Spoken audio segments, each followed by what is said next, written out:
અમને સરકાર એટલો પગાર આપે છે, એટલા તોડ પાણી કરી ખબર ત્યાં સુધીમાં તમે 10% સારા કામ કરો, બાકી 90% ઉઘરાણી તોડ સિવાય બીજો કઈ ધંધો કરતા નથી તમે.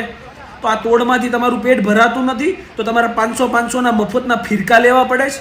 અને 500 ના મફતના ફિરકા તમને ના મળે, તમારા દલાલો જે તમને ઉઘરાવીને તમારું પેટ ભરે એ ફોન કરે એટલે ડાયરેક્ટ પોગી જવાનું, દાદાગીરી કરવાનું. સુરત તમારા બાપનું છે, વરાછા તમારા બાપનું છે, સરથાણા તમારા બાપનું છે, સાલા લુખાઓ. ભગવાનનગર 4 રસ્તા પાસે પતંગનો સ્ટોલ હતો. 13 તારીખે રાતે પોલીસ વાળાનો મળતિયો આવી મારી પાસે ફિરકી લઈ ગયો. બીજે દિવસે 14 તારીખે બપોરે 2 વાગે એક માણસ આવીને મને કે ફિરકીમાં દોરો કટિંગ થઈ જાય છે. મેં મારા ઘરની મારા છોકરાને ફિરકી ચગાવવાની માણસને આપી દીધી. છતાં મને કે આગલા જે ફિરકીમાં દોરી છે મને આપી દો. મેં કીધું એ ભાઈ નો નીકળે, તમે આપું છું લઈ જાઓ, મારે પૈસા નથી જોતા. તો એમને કોઈ માણસને ફોન કર્યો અને 3 જણા પોલીસવાળા 2 વ્હીલ લઈને આવ્યા અને અમારી સાથે દાદાગીરી કરી, અમને માર્યા. અને મને અને મારો માણસ જે સ્ટોલ પર કામ કરતો હતો એમને લઈ ગયા પોલીસ સ્ટેશન. ત્યાં જઈને મને વાળ પકડીને ધસડીને ઓફિસમાં લઈ ગયા અને અંદર જઈને મને ટીકા પાટુનો માર મારવામાં આવ્યો અને મા બેન સામે ગાળો આપી. મારા માણસને પણ 4 જણા થઈને બહુ માર્યો છે. અને વિડીયો એમ કીધું જે પણ વિડીયો હોય ત્યારે વાયરલ કરી દેવાનો, અમે કોઈથી બીતા નથી. આવી ઘટના બની. ઓકે. અને તમારે વિકલાંગતા છે ને? હા, હું અપંગ છું, છતાં મને અહીંયા રોડ જાહેરમાં જ માર્યો હતો. બરાબર છે. અને તમારી પાસેથી ફિરકાઓ લઈ જાય છે? હા, 7-8 ફિરકા લઈ ગયા. રાતે PCR વાળા આવ્યા હતા, બધા કોઈ ફિરકા લઈ ગયા છે બધા, અને કોઈ પાસે પૈસા કોઈ આપ્યા નથી. ઓકે. અને તમને માર મારવામાં આવ્યો ભાઈ? હા, મને માર મારવામાં આવ્યો. ઓકે. કેટલો માર મારવામાં આવ્યો તમને? બહુ લાફા છપાટું બહુ મારી, વાળ પકડીને મારો, પછી ગાળો દીધી. ઓકે. પોલીસ સ્ટેશનમાં તમારી સાથે કઈ કરવામાં આવ્યું? પોલીસ સ્ટેશનમાં શું? હા, પોલીસ સ્ટેશનમાં મને સાઈડમાં બેસાડી અને ઓલો અઠ્ઠા જેવું આપણે ખોખા જેવું હતું, બરોબર, આપણે ફ્રૂટી ટાઈપ, એ મને પરાણે જબરદસ્તીથી પીવડાવ્યું. બરાબર. પછી મને મશીન વડે ફૂંક મરાવે. બરાબર. એટલે તમને દારૂ પીવડાવ્યો ટૂંકમાં? પીવડાવ્યો. દારૂ પીવડાવી અને પછી દારૂનો ખોટા કેસ બનાવ્યા તમારી પર. બળજબરીથી બહુ માર્યો. પછી મને કે પી ન કરી કે હજી મારશું. હું ડરી ગયો. ડરીને પછી મેં પીધું. બરોબર. કડવું લાગ્યું એટલે મેં જેમ ફામ ઓલું કરી નાખ્યું. તો પછી એને મશીન વડે મોઢામાં મૂકીને મને કે આમાં ફૂંક માર, કે તારી ઉપર કે કેસ બનાવી નાખો છો ને તને છોડવામાં નહીં આવે. પીઆઈશ્રીએ મોકલાવ્યો છે ને, તો પીઆઈશ્રીને પહેલાં જણાવો કે પહેલાં મારી સામે ગુનો નોંધે.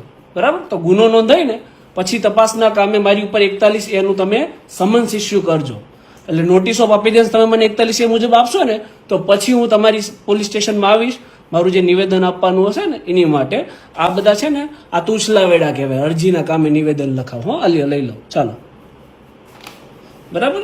પીઆઈને જણાવજો કે પહેલાં FIR થાય અને કાયદો ન વાંચ્યો હોય તો હરકો એકવાર વાંચી લે અને પછી મારી ઓફિસની અંદર નોટિસ ઓફ અપીયરન્સ આપવા આવો. બરાબર. ચાલો, ધન્યવાદ. જય હિન્દ. પોલીસ મને જે નોટિસ આપવા આવી હતી એ નોટિસ આપણે સ્વીકારી નહીં, એટલે એ સેમ નોટિસ આપણને પોસ્ટ દ્વારા મોકલાવેલ છે. હવે આ નોટિસની અંદર શું છે ને એ હું આપને સૌને જણાવવા માંગુ છું. આ નોટિસમાં એવું છે કે જે પોલીસ મહાનિદેશક અને મુખ્ય પોલીસ અધિકારીની કચેરી હોય ત્યાંથી નિર્દેશ જારી થયા છે કે આ સમગ્ર ઘટના બાબતે શું હકીકત છે એ માહિતી મોકલો. એટલે એ બાબતે સરથાણા પીઆઈ દ્વારા મને 3 પ્રશ્ન પૂછવામાં આવ્યા છે. બધા પુરાવા માંગ્યા છે મારી પાસે, અલગ પ્રકારના. પહેલો પુરાવા મારી પાસે એવા માંગવામાં આવ્યા છે કે પોલીસ એ 500 ફિરકા ઉઘરાવે છે, એ બાબતનો પુરાવો રજૂ કરો. કોની મારફતે મંગાવે છે, ક્યારે મંગાવે છે? તો પુરાવા હોય ને ત્યારે જ અમે કંઈ બોલ્યા હોય. એ પુરાવો તો હું રજૂ કરું જ છું. અને પુરાવા તો શું આખી દુનિયા જાણે છે કે પોલીસ ક્યારે શું મફતમાં લે છે. તકલીફ એ પડે છે કે કોઈ બોલતું નથી અને હું બોલું છું, એ કોઈને ગમતું નથી. વસ્તુ એ છે કે તમને મફતમાં લેવામાં શરમ નથી આવતી, પણ જો કોઈ એવું કહે કે મફતમાં લીધું તો તમને શરમ આવે છે. પુરાવા રજૂ કર્યા છે અને માંગ્યા છે ને, એટલે એક કોમ્પ્લિમેન્ટરી બોનસમાં એક વધારે એવિડન્સ આપું છું, જેમાં ભાગલચાલ રસ્તા ખાતે PCR વાન એ પતંગના તમામ સ્ટોલ પાસેથી પતંગો PCRમાં મુકાવે છે. PCR કહેવાય છે તો ઇમરજન્સી વ્હીકલ, જેનું કામ કંટ્રોલ રૂમના દાયરામાં રહી અને ગુનાખોરી નાથવાનું કામ છે. જેમનો ડ્રાઈવર એ PCRમાંથી ઉતરી પણ ના શકે. જો ઉતરવું હોય તો બીજા કોઈને મૂકવું પડે, એટલું મોટું એને ઇમરજન્સીનું કામ સોંપવામાં આવ્યું છે. પણ એ તમામ કામ સાઈડમાં રાખી અને PCR વાન એ ફિરકા અને પતંગની ઉઘરાણી કરવા નીકળી પડે ને ત્યારે અમને દુઃખ પણ થાય. અને હવે જો પુરાવા આપ્યા છે ને તો આ સંદર્ભે તપાસ પણ કરજો કે આ ફિરકા અને આ પતંગ એ PCR ને ઉઘરાણી કરવા નીકળવાની કેમ જરૂર પડી હતી. બીજો અને ત્રીજો પ્રશ્ન પૂછ્યો છે જે ટૂંકમાં સમજાવું એ પ્રકારનો છે કે પોલીસ સ્ટેશનની અંદર દારૂ પીવડાવવામાં આવે અને ખોટા દારૂના કેસ કરવામાં આવે એવા તમામ પુરાવા રજૂ કરવા વિનંતી. આ તો એક એવી વાત થઈ ગઈ, મને એક ગીત આપણું ગુજરાતી યાદ આવે કે મારો ટોડલે બેઠો રે મોર ક્યાં બોલે. અરે મોર ટોડલે જ બેઠો છે. હવે એ પુરાવાની તમને આવશ્યકતા છે તો તમારા પોલીસ સ્ટેશનના CCTV કેમેરા છે. તમે મને શું કરવા પૂછી રહ્યા છો? જ્યારે તમે જેને માર્યો છે એ વ્યક્તિને તમે પોલીસ સ્ટેશનની અંદર લઈ ગયા, ત્યાંથી લઈને એને તમે પોલીસ સ્ટેશનમાંથી છોડ્યો ત્યાં સુધીના CCTV કેમેરા આ તપાસના કામે રજૂ કરી દો. દૂધનું દૂધ ને પાણીનું પાણી. ખબર પડી જશે કે દારૂ પીવડાવ્યો છે, માર્યો છે કે નહીં. પણ તકલીફ ક્યાં પડે છે? ભલે સુપ્રીમ કોર્ટનો ઓર્ડર હોય કે પોલીસ સ્ટેશનના ખૂણે ખૂણે આપણે CCTV કેમેરા મૂકવા, પણ આપણે તો ખૂણે ખૂણે કેમેરા ન મૂકીએ ને. એક ખૂણો ખાલી રાખવો પડે ને જ્યાં બધા ધંધા કરી શકીએ આપણે. તકલીફ ત્યાં પડે છે કે ઉલટા ચોર કોતવાલ કો ડાટે. તમારે તમારી અંદર મનોમંથન નથી કરવું અને ઉપરથી પછી આવા પુરાવા આપો. પુરાવાની ક્યાં જરૂર છે? તમે પુરાવા જાતે મેળવી લો ને. તમે પોલીસ સ્ટેશનમાં શું કરો છો તમને તો ખ્યાલ જ હોય ને. તો મારી એક નમ્ર વિનંતી છે PIC ને કે આપ શ્રી ખુદ જ આના CCTV કેમેરા કાઢો પોલીસ સ્ટેશનના ખૂણે ખૂણાના. આ અરજીમાં તપાસના કામે રજૂ કરો. અને બીજી એક વિનંતી છે કે એ જે CCTV કેમેરા છે ને એને રિટેન જપ્ત કરીને સાચવીને રાખ દેજો. કોર્ટમાં જ્યારે ન્યાયિક કાર્યવાહીમાં અમારે જરૂર પડશે ને ત્યારે અમે મંગાવીશું, ત્યારે તમારે લાવવા પડશે. એટલે એને એક રિટેન કરીને પણ રાખજો. અને આ વિડીયો વાયરલ થયો ને પછી અનેક ઘણા તર્ક વિતર્કો ચાલુ થઈ ગયા છે, જે બાબતે પણ મારે થોડીક વાત કરવી છે.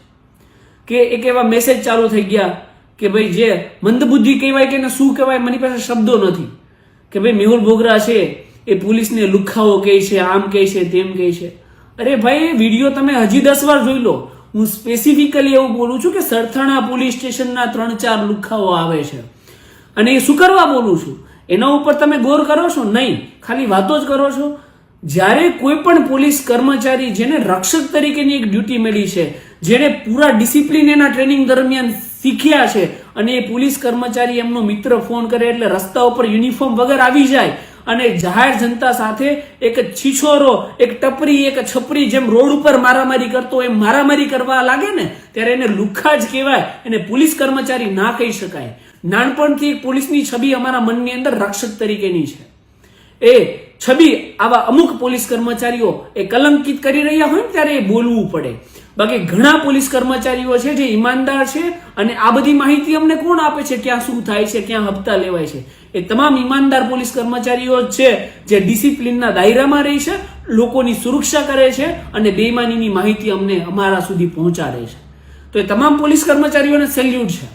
પણ જે બેઈમાનો છે, જે ભ્રષ્ટાચારીઓ છે, જે જાહેર જનતા સાથે મનમાની કરે છે, ગાળાગાળી કરે છે, મારપીટ કરે છે, એમને તો લુખ્ખા જ કહેવાય. મારી પરિભાષામાં એમને પોલીસ કર્મચારીઓ ના કહેવાય ને. એમનાથી નોકરી ના થતી હોય ને તો એમને છોડી જ દેવી જોઈએ. અને વિરોધ કરવાનો તો ભાઈ જે તમામને અધિકાર છે, એમાં મને કંઈ વાંધો નથી. તમારે મારી વિશે જે વિરોધ કરવો હોય એ વિરોધ કરી શકો. અને આ નોટિસમાં જે આ પ્રશ્નો છે ને એ જોઈને મને વિચાર આવે કે ભારતની બંધારણની ધારા 19(1)(a) એ મને વાણી અને અભિવ્યક્તિની આઝાદી આપે છે.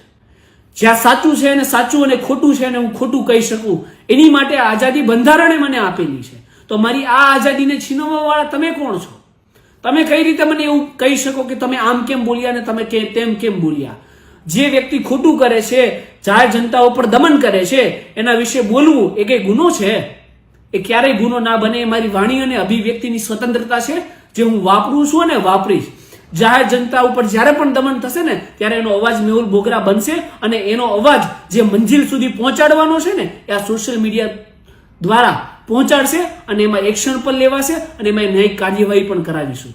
જય હિન્દ, જય સંવિધાન, ધન્યવાદ.